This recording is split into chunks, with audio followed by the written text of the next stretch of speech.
Hi everyone, আমরা এখন আছি পদ্মবিলের সামনে। দেখতে পাচ্ছেন আমার পিছনে পদ্মবিল বিশাল। আমরা এখন, আমার সাথে কিছু ছোট ভাইরা আছে, এরা খুব উৎসাহিত পদ্মবিলে নামার জন্য। ফার্স্ট টাইমে ছিল না, বাট আমি এদেরকে উদ্বুদ্ধ করেছি নামার জন্য। আমরা এখন এরা সবাই মিলে পদ্মবিলে নামবো এবং আপনাদেরকে দেখাবো যে পদ্মবিলের সৌন্দর্য কেমন। সো আমাদের সাথেই থাকুন।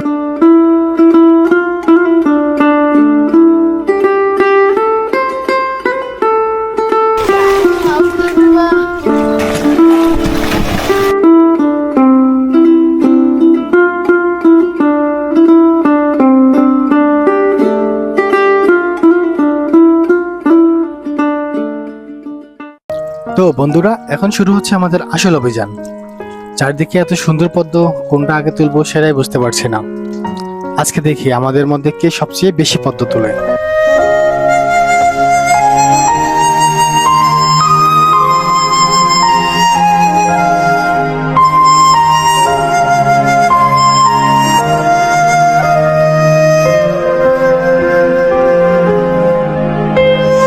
জীবনের সুন্দর মুহূর্তগুলো আসলে খুব সাধারণভাবে আসে।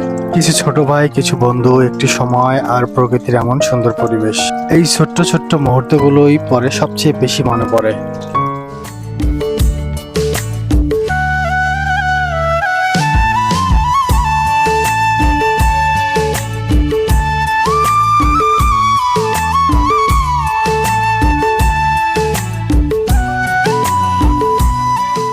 বিভিন্ন ব্যস্ততা থেকে দূরে এসে প্রকৃতির কাছে কিছুটা সময় কাটালে মনটা সত্যিই ভালো হয়ে যায়। এই পদ্মবিল শুধু একটি সুন্দর জায়গা নয়, এখানে কাটানোর সময় বন্ধুদের সাথে হাসি, আনন্দ আর এই ছোট্ট ছোট্ট মুহূর্তগুলো একদিন সুন্দর স্মৃতি হয়ে থাকবে।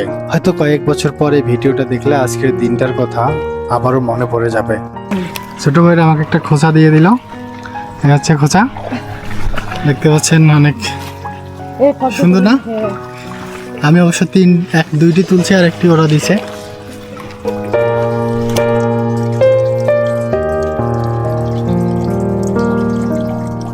পদ্ম তোলার থেকে বেশি মজা হচ্ছে সবাইকে একসাথে দেখে। কেউ পদ্ম তুলছে, কেউ আবার বন্ধুর সাথে মজা করছে। সব মিলিয়ে পানির মধ্যে একেবারে অন্যরকম একটা পরিবেশ।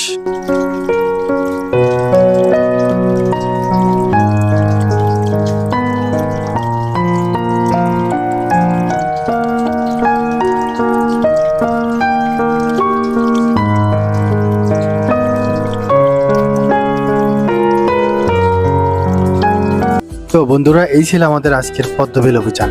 পানিতে নেমে পদ্ম তোলা, বন্ধুদের সাথে মজা করা আর প্রকৃতির সুন্দর পরিবেশ, সব মিলে আজকের দিনটা সত্যি অসাধারণ ছিল। পদ্ম তোলার পর তোমাদেরকে কেমন এক্সপিরিয়েন্স, কেমন লাগলো? খুব ভালো। তোমার কেমন লাগলো? খুব ভালো, খুব ভালো। তুমি কি খালি খোসা তুলছো নাকি? জি।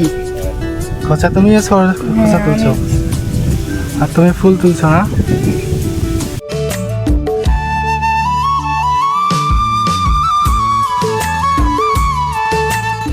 আপনাদের কেমন লাগলো আজকের ভিডিওটা কমেন্ট করে অবশ্যই জানাবেন। আর আপনারা সুন্দর জায়গার ভিডিও পেতে আমাদের পেজটিকে ফলো করতে পারেন অথবা চ্যানেলটিকে সাবস্ক্রাইব করে রেজা ব্লগসের সাথেই থাকুন। তো দেখা হচ্ছে নতুন কোনো জায়গায় নতুন কোনো গল্প নিয়ে। সে পর্যন্ত ভালো থাকবেন, সুস্থ থাকবেন। আসসালামু আলাইকুম, আল্লাহ হাফেজ।